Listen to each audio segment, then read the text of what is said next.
আজকে পূর্ণিমা, তাই পূর্ণিমায় ঘরে তো মিষ্টি থাকবেই, কিন্তু সারাদিনে মিষ্টি খেলে ভালো লাগে না, ঝাল ঝাল কিছু চাই।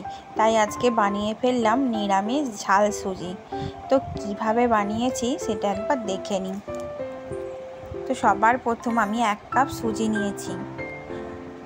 1 চামচ সাদা তেল দিয়ে সুজিটা ভালো করে ভেজে নেব। লো ফ্লেমে ভাজতে হবে, নাহলে কিন্তু সুজির রঙটা লাল হয়ে যাবে। আস্তে আস্তে করে লো ফ্লেমে ভেজে নিচ্ছি। সুজিটা ভাজলে কিন্তু সুজিটা যখন জল দেবো তখন কিন্তু দলা পাকিয়ে যাবে না, ঝরঝরে থাকবে। তাই সুজিটা ভালো করে ভেজে নিচ্ছি। নমস্কার বন্ধুরা, অলির রান্নাঘরে সবাইকে জানাই স্বাগতম। তো এই ভিডিওটা প্রথম থেকে শেষ পর্যন্ত দেখার জন্য অনুরোধ রইল। সুজিটা ভালো করে ভাজা হয়ে গেছে দেখো। এবারে আমি সুজিটা নামিয়ে নিচ্ছি, অন্য পাত্রে ঢেলে নিচ্ছি।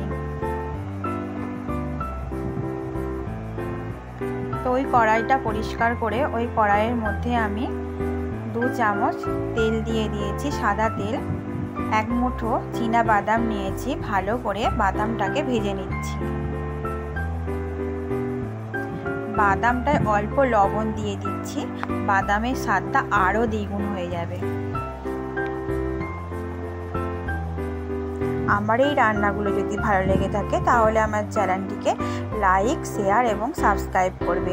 নতুন বন্ধুরা যদি দেখে থাকো তাহলে আমার চ্যানেলটিকে প্লিজ সাবস্ক্রাইব করে দেবে। তো বাদামগুলো ভাজা হয়ে গেছে দেখো, লাল লাল করে।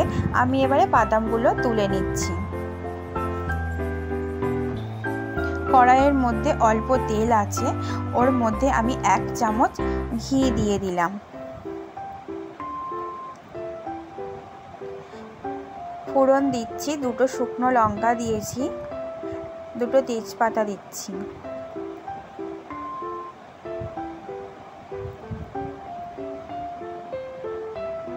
এখানে 3টে ক্যারি পাতাকে ভালো করে ছাড়িয়ে পরিষ্কার করে ধুয়ে রেখেছি, ক্যারি পাতাগুলো দিয়ে দিচ্ছি।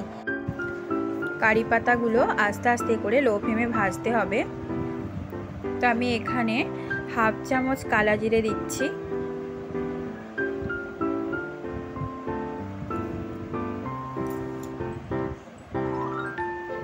ভালো করে ভেজে নিচ্ছে এগুলো। একটা মিষ্টি গন্ধ বের হচ্ছে।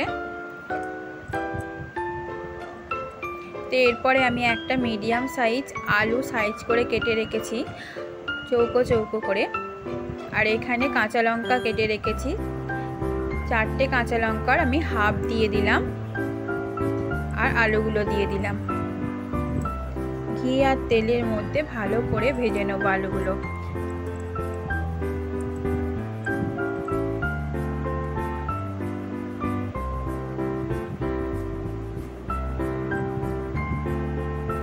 আলুর ওপরেও সামান্য পরিমাণ লবণ দিলাম, আলুটা যাতে তাড়াতাড়ি নরম হয়ে সেদ্ধ হয়ে যায়।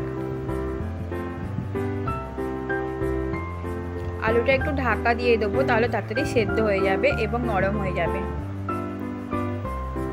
5 মিনিট পর খুললাম, অনেকটাই আলুটা সেদ্ধ হয়ে গেছে।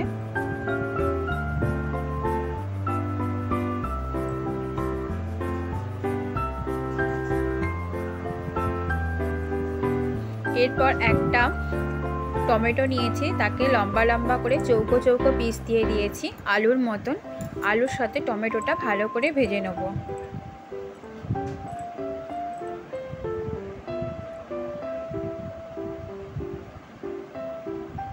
এখানে 1 চামচ চাট মশলা দিলাম। চাট মশলাটা দিলে কিন্তু টেস্টটা আরও বেড়ে যায়। যেহেতু এটা নিরামিষ, এখানে পেঁয়াজ কিছু দেবো না, তাই চাট মশলাটা দিলে খুব ভালো টেস্ট হয়। 1/2 চামচ এখানে চিনি দিলাম। দেখো আলু টমেটো ভালো করে ভাজা হয়ে গেছে। এখানে আমি যে সুজিগুলো ভেজে রেখেছিলাম সেটা দিয়ে দিচ্ছি।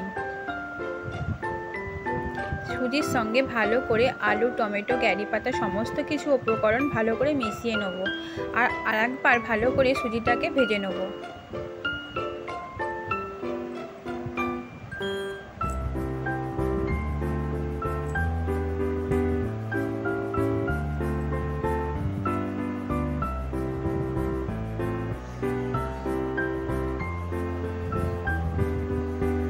আলুর সাথে টমেটোর সাথে ভালো করে মেশানো হয়ে গেছে।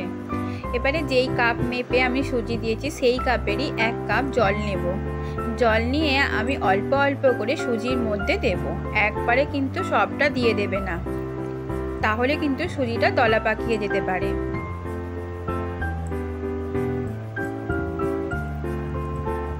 এখানে স্বাদ মতন লবণ এখানে যোগ করে দিচ্ছি। টমেটোতে দেয়া ছিল লবণ আর আলুতে দেয়া ছিল লবণ, সেই পরিমাণ ভেবে তোমরা কিন্তু লবণটা যোগ করে দেবে। অল্প অল্প করে জল দিচ্ছি আর সুজিটা ভালো করে নাড়ছি যাতে না দলা পাকিয়ে যায়।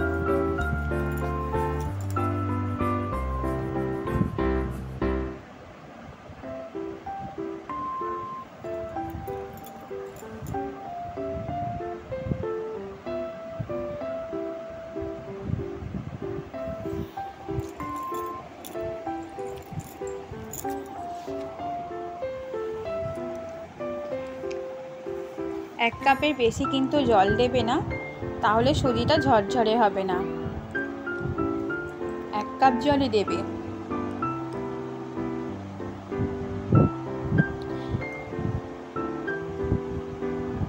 এবারে আমি 5 থেকে 7 মিনিট ঢাকা দিয়ে রেখে দেবো সুজিটা সেদ্ধ করার জন্য।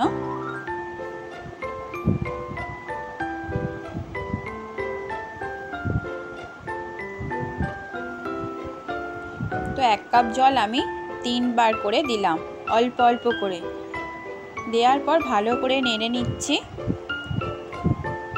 এই পর্যায়ে আমি বাদামগুলো দিয়ে দিচ্ছি ওপর থেকে। তো এরপর আমি ঢাকা দিয়ে 10 মিনিটের জন্য রেখে দিচ্ছি। তো 10 মিনিট পর ঢাকা খুললাম। দেখো সুজিটা কিন্তু একদমই দলা পাকিয়ে যায়নি, কত ঝরঝরে হয়েছে। খেতেও কিন্তু খুব টেস্ট হয়। ঝাল সুজি তো খেতে ঝালঝালি হবে। আর যে লঙ্কাটা কেটে রেখেছিলাম অর্ধেকটা দিয়েছিলাম, সেটা এবারে লাস্টে ওপর থেকে ছড়িয়ে দিলাম। তো রেডি হয়ে গেল আমাদের নিরামিষ ঝাল সুজি। দেখো কত সুন্দর দেখতে হয়েছে। টাটা বন্ধুরা, আবার একটা